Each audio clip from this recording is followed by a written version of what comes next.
It's time to introduce our guest. Beth Hall has been on AMC's Mad Men, but most recently she is now a series regular on CBS's Mom. And I believe we have a clip.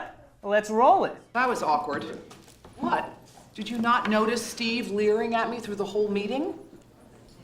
I didn't see any leering. Oh yeah, he was leering. He was eating cookies at me. How do you eat a cookie at someone?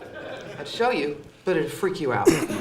Bonnie, I'm not gonna tell you I told you so, but maybe someone could say it for me. She did tell you not to sleep. Yeah, I heard her, Wendy. But what am I supposed to do? Go back in time and unbang him? If I could go back in time, I'd totally unbang Barry Slotnick. For me, it would be Brad Hoisington. Oh, and his brother Dale. The drum roadie for ZZ Top. Not unbang, rebang. Ladies and gentlemen, Beth Hall!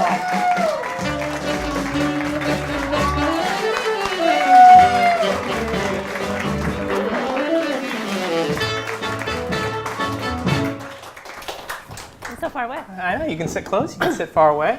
You can also take a sip out of that Golden Road mug. Golden Road. Seamless product placement. Hey Beth, how are you? I'm very well. How are you? I'm doing very well, thank you so much. Thanks for coming to our show. Oh, this is great. Mom, CBS.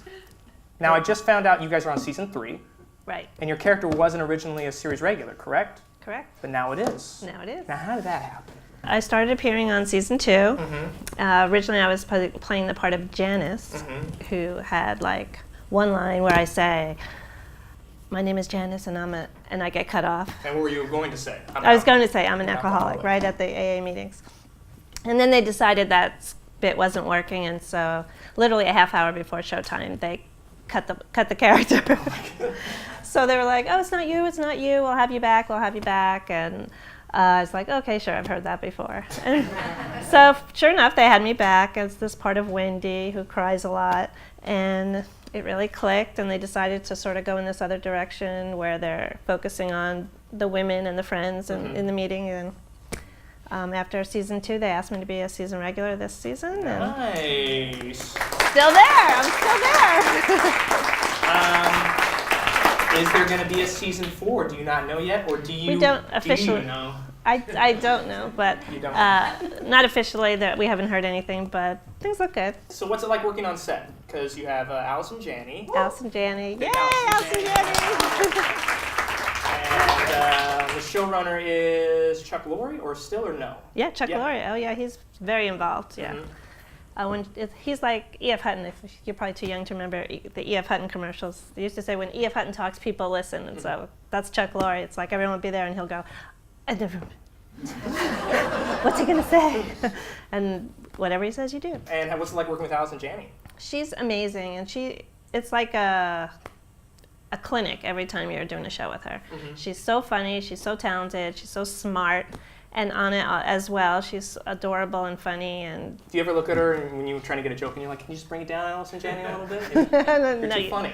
No, we love it that she's so funny because that means the show's a success. And now you were telling me that the process on that is very different from the process you had on Mad Men. Right. Because on Mom, they're writing up until showtime. Yeah. They're changing jokes. During showtime. So like we have a live show on Friday nights, and literally we'll do one take and then they'll rewrite and you'll do another take.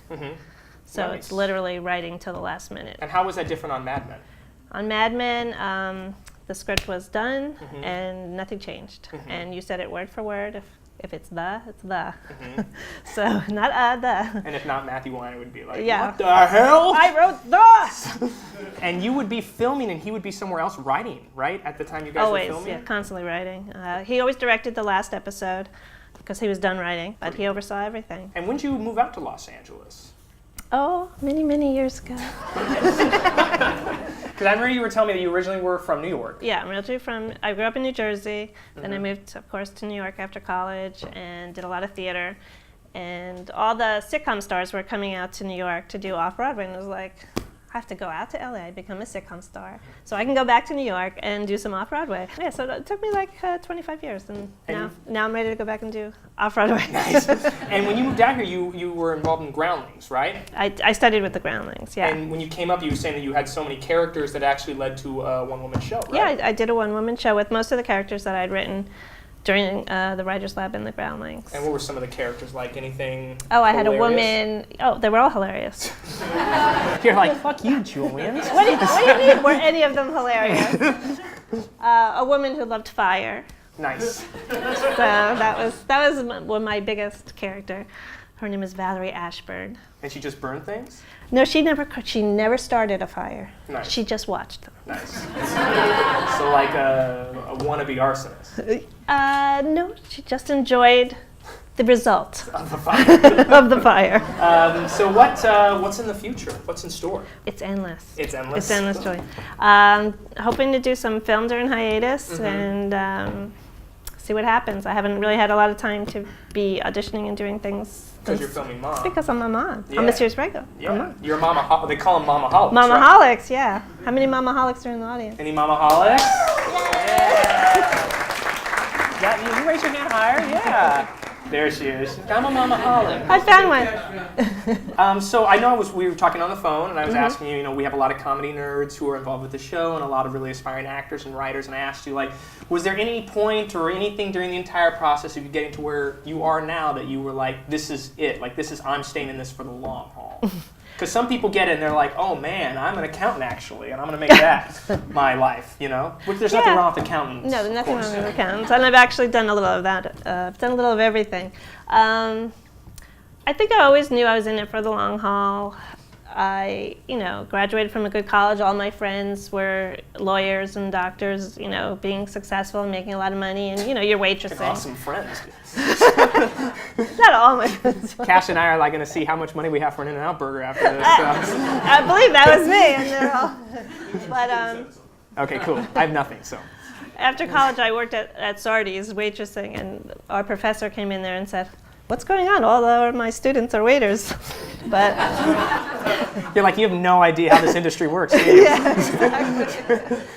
But there's times when you feel like this is just too hard, and it's going on for a long time, and I need a break, and I'm going to quit. And then you think, well, I can't quit, because if I quit, I'll just be so upset with myself. And so you have to just keep pushing on. And the thing about this business is, tomorrow your life could change, and that's really what happened to me. Is I was trucking along, and then Mad Men came along, and this mom thing, I literally got cut out of the show, where it was just like, the right thing comes along, the right person thinks you're okay, like Chuck Lorre or Matt Weiner, and that's it. The rest is history. The rest is history. That's a pretty inspiring story. So obviously we have no word about an official season 4, but will you make a promise to come on again if season 4 does happen? Oh, sure. Okay. So if season 4 doesn't happen, you don't want me? Don't come here in the theater. No, you can come on whenever you want. Okay. And if you want, you can be After Dark with Beth Hall. We can find something that rhymes with Hall. The Night Ball with Beth Hall. Okay, sounds good. Nice. Give me a call with Beth Hall. Hey! That sounds like only a radio show, though. Okay. Beth Hall, everyone! Thank you so much for watching After Dark with Julian Clark. Another round of applause to Beth Hall! Cash! The infamous Marine in the Mercury 5. Thank you again to our sponsors, Spreaker, Adore.fm, and Golden Road Brewing, and Second City Hollywood. You can find us online, Facebook, After Dark Clark, Instagram, AfterDark_Clark, Twitter, After Dark Clark, and YouTube.com, After Dark Comedy. For Julian Clark, this is After Dark. Good night!